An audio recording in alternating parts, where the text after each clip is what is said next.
You have to learn to become comfortable with being uncomfortable. Now bear with me, because I know that sentence might sound a bit strange, but what I mean is, in life, if you want to get anywhere with anything, if you want to progress your career, if you want to progress your health, your relationships, or whatever it may be, at some point you're going to have to step out of your comfort zone, because life truly begins where the comfort zone ends. And so what I mean about becoming comfortable with being uncomfortable is you have to get used to the fact that in order to get ahead, in order to get where we want to go, at some points we're going to have to step out of our comfort zone. Now it's easy for me to say, but if I give a bit of an explanation, it might help, because anyone can say step out of your comfort zone, but what I'm really saying is, well, how do we become more comfortable with this so that we can reach goals that are well out of our comfort zone? For example, if you want to be good at public speaking, maybe that's a goal that's so far out of your comfort zone. Maybe the idea of doing a presentation to 1,000 people is just so far out of your comfort zone that you're not going to get up on stage next week and do it. But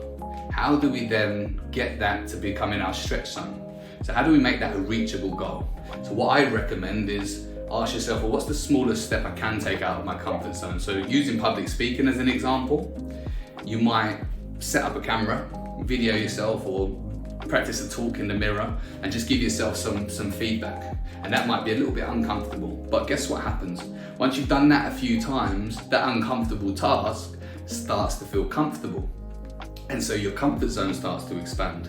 And then next you might think, well, what else can I do that's now in my stretch zone, which is a little bit uncomfortable? And the next thing that you might do is you might get a few friends around and practice your talk in front of those handful of friends. So again, it's a little bit in the stretch zone, but it's not in the panic zone. It's not a completely insurmountable task that's gonna force you into shutdown mode. So we do that presentation in front of your friends, you do that a few times in front of loved ones, and the next thing you know, that now becomes comfort zone for you. So then you might go, well, what's next in my stretch zone? Well, the next goal that's in your stretch zone might be, I'm gonna go out to a public speaker training group where I know it's a friendly environment and everyone's in a similar boat. There's 20 to 30 people in the room and I'm gonna practice doing presentations in front of those people, get real feedback on how I can improve. At first, the first day that I turn up there, I'm probably gonna be a bit nervous, but after I've done that a handful of times, guess what?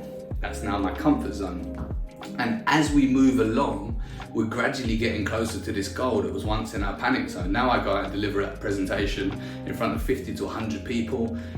I'm nervous about it, but I get it done because it's not in my panic zone, it's in my stretch zone. I do it a few times, my comfort zone expands, suddenly I'm comfortable with it. Well, guess what? That goal that we once had that was so far away in our panic zone that we would have never tried to do it is now in our stretch zone. And we can make it happen. There's nothing wrong with being in the stretch zone, being in what I like to call the performance zone. In fact, it does you a favor if you're a little bit nervous. I prefer to call it excited because the physiological response in the body is pretty much the same. Elevated heart rate, butterflies in the stomach, sweaty palms.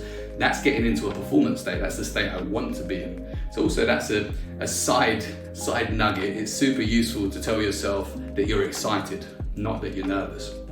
But the point that I'm making, we want to get a goal that's in our panic zone. We need to look for the smallest goals in between that can start to expand our comfort zone. And then hopefully you can start to see how that panic zone goal is now only a stretch zone goal and we can step into it.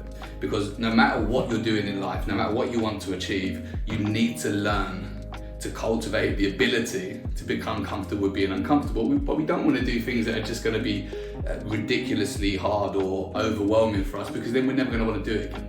So we want to just constantly make a point of stepping out of our comfort zone, creating controlled environments where we can step out of our comfort zone until our comfort zone expands and we can achieve more and do more without having to worry about it. So that's the goal, become comfortable with being uncomfortable.